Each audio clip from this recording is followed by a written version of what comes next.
Hi, welcome to High Definition You. It's Gitanjali here, and I am joined by the wonderful David Richards from Allianz. Welcome, David. Hello. Hi. Tell us a little bit about who you are in the world, David, and what your role is. Yeah, so I'm David Richards. I'm the Director of IT at Allianz UK, responsible for the technology estate that runs all of our businesses in the UK.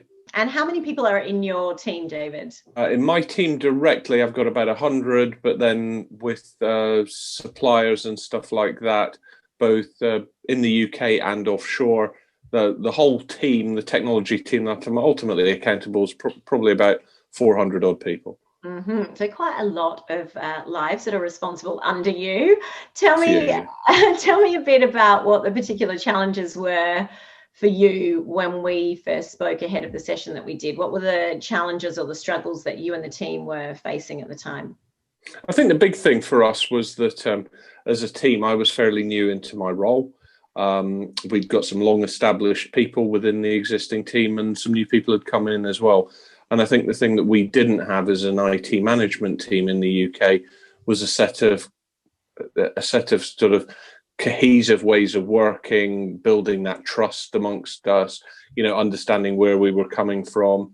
And I think, one of the reasons that I wanted you to come in and help me was to establish us as a team so we could start to build that trust amongst us and look at the different ways that we interacted in order to be much more effective as a team. So we got on as a team, and ultimately, if we get on as the management team, that means that drives performance. And they all have obviously all of their direct reports under them as well, right? So it's that cascading effect. Absolutely. Why me? What was it that you thought I could bring to the table? What did I do differently?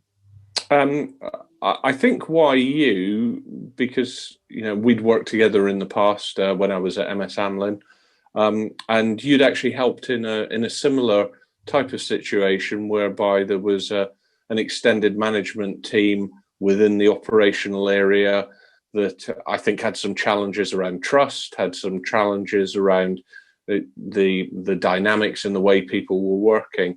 And I think the tools that you had used, and the particular Herman tool that you had used, it resonated really well with me personally.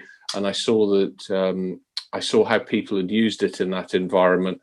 And my sense was that we don't use that tool where we are at the moment.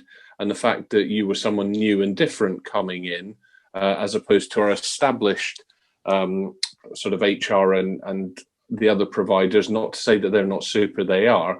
But I thought, given my newness into the organization and just somebody brand new coming in and mixing it up would have a big impact. I like that. I feel like a DJ, like mixing it up, coming in with a new set of songs. Was there any resistance? I mean, we were spending a day together. Was there any resistance to saying yes when we spoke, whether it was time or money, anything like that that stopped you? No, none whatsoever. And I think if anything, the team were probably, why the heck are we doing this a wee bit quicker than we're doing it? Which is probably more my issue. So no, absolutely no lack of support to do it. My manager, who's the COO, was very, very supportive of that coming in. The team were really looking forward to it and embracing it. And what was great was that actually we had HR colleagues. So the HR rep who looks after IT, she was really keen to be involved as part of the session as well. So absolutely no resistance, full support to do it. I thought that was great. That was a great dynamic to have there, because obviously that as ongoing support. So she's aware, as you said, we used a psychometric profiling tool, the whole brain thinking tool, and she was a part of that conversation. We spent a day together. It's an investment of time. What were the results that you and the team experienced? I think a few key things. So definitely trust was established, and almost the legitimacy to be vulnerable really helped with that, because you only get trust when you start to be vulnerable and feel that you can kind of open yourself up. And I saw very quickly after the session that there was more kind of one-to-one sessions going informally with people. You suggested a couple of kind of tools and techniques, and actually one of which we're still running with is is a weekly session I don't run. One of the guys runs, when we just get together and we talk about, you know, what are our challenges, what's good, what's bad, what's indifferent. And frankly, it's, you know, you could argue it's a whole bunch of people just moaning and complaining about stuff, but actually it's very constructive, because it's, you know, these are the challenges. Can we join up and make things work? And I think, you know, that then brought about much more of a unified, focused and approach. And probably the biggest testament to where that's ended up is, at the time, the overall engagement results within IT were pretty challenged and were pretty poor at the time. We just had those announced results in the previous year. Now, when I look at where we're at this year, we've got a super performance. You know, we're now back up to average.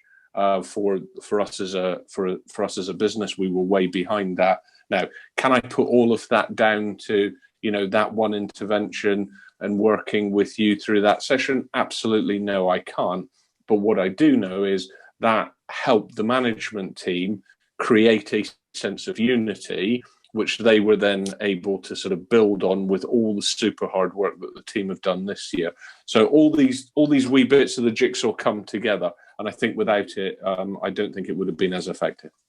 I'm so grateful we're doing this now, so that we could see what the engagement survey was actually sometime later, to actually see what the tangible business outcomes are. Because sometimes, you know, I mean, I had it in my 15-year career in banking, you know, you have leadership days together, you have high performing team focuses, and then actually what is the business outcome and the results. So I'm thrilled to hear that. What do you think it was? You mentioned vulnerability, which I love, and trust, and that permission to be vulnerable. What was it about the way that I worked that allowed you to get the results that you've just talked about for the team? I think you just have a very nice and easy style, and you're very good. You're very good at being able to suss out people very, very quickly. So, you know, you had no relationship with the colleagues who we did the session with at all. Sure, I'd given you a wee bit of background as to who they were and, you know, stuff like that. But, you know, what you see on paper and what someone describes someone is very, very different. And I think one of your strengths, Geeta, is your ability to, you know, just work out where someone's coming from, reading the mood in the room, and actually changing things. So if you recall, you actually did change a bit of the schedule about, because certain things you had some ideas as to, you know, just getting a bit of better engagement.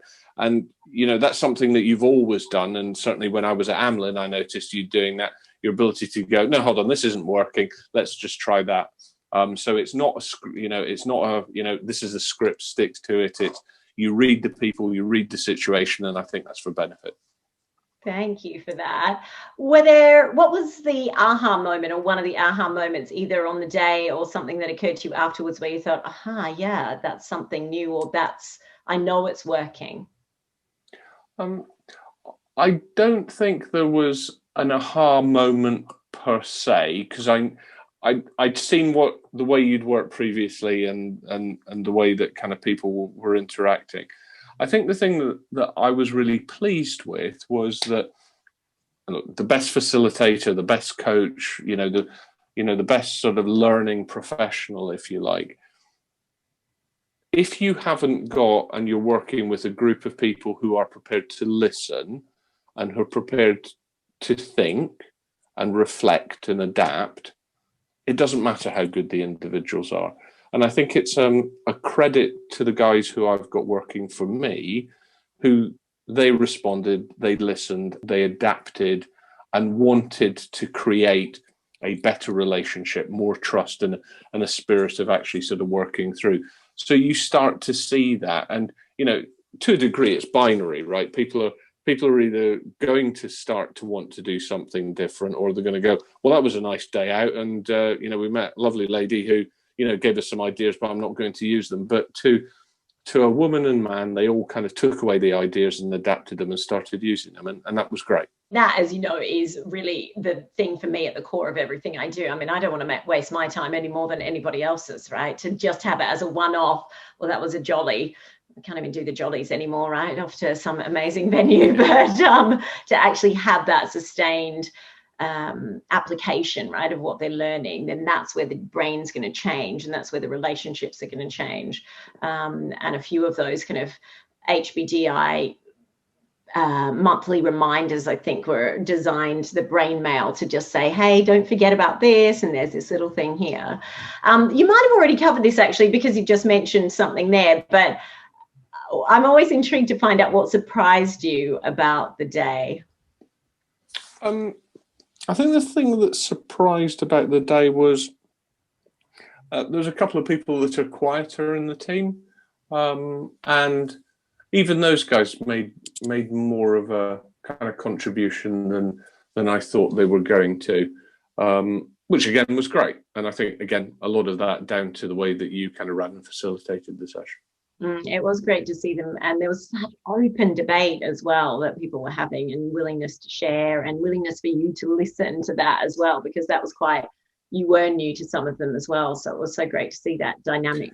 Yeah, and I think when I kind of reflect back on the day, if you recall, I had one individual who was operating in an acting up kind of capacity, and he clearly felt comfortable enough to be able to say, hold on, I'm, maybe not an established part of this team, but I think this is wrong, or I think there's a different way of doing it. And I think that to me was an indication that it was a very successful session, that when you've got perhaps more junior people or people who are new into the team, who they feel that they can challenge some quite fundamental things about the way people think and the way they operate and what have you. So no, that was good. Well, I call myself a possibilist, because it's not about positivity or negativity, it's about possibility. So when you think about that day, but also after that, in terms of the team's development as a result, what is possible now that seemed impossible before our session? I think the ability for everybody to feel that they can challenge.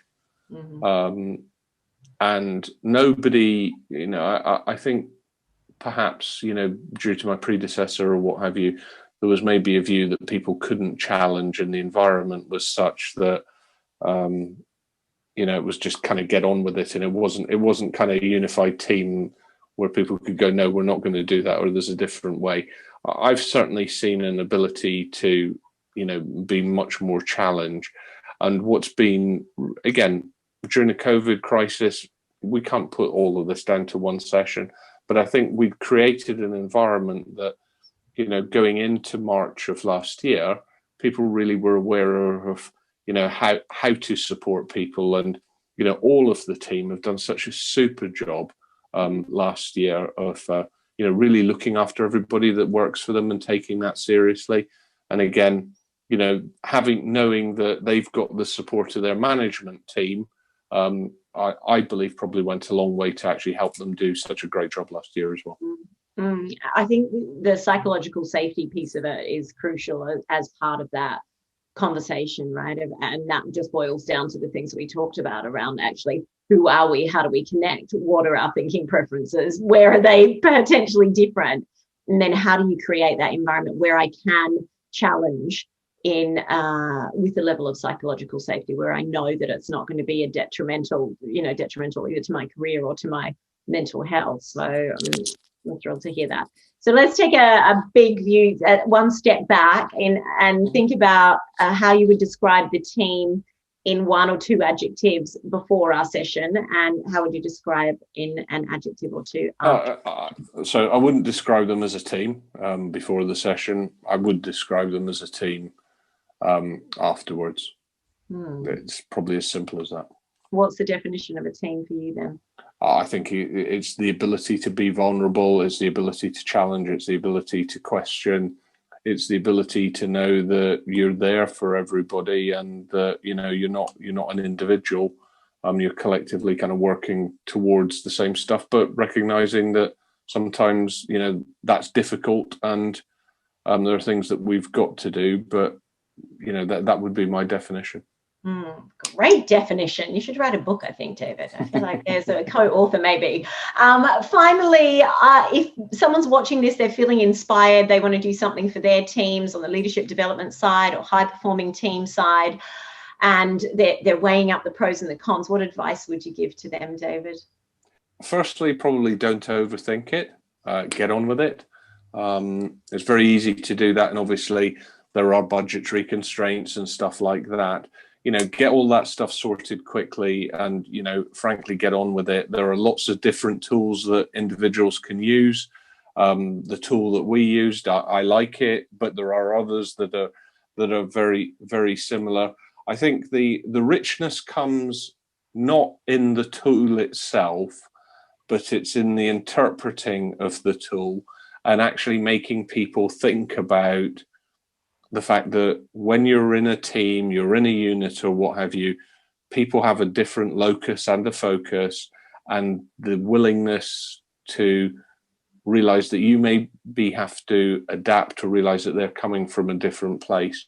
And I think it's, if you simply want to do this as an exercise to say, oh, we've done the team thing or what have you, you're not going to get the benefit out of it. You will get the benefit out of it if you recognize you are going to hear home truths about your team or you as an individual, that you've got to adapt and do stuff differently. If you're prepared to go into it, then crack on. Love it. Crack on. I like that as a summary. Crack on. David, thank you. It was a pleasure to spend time with you and the team, and I'm thrilled to hear the results. And as always, I wish you well for whatever the future holds. Thanks, Katie. Thanks, David.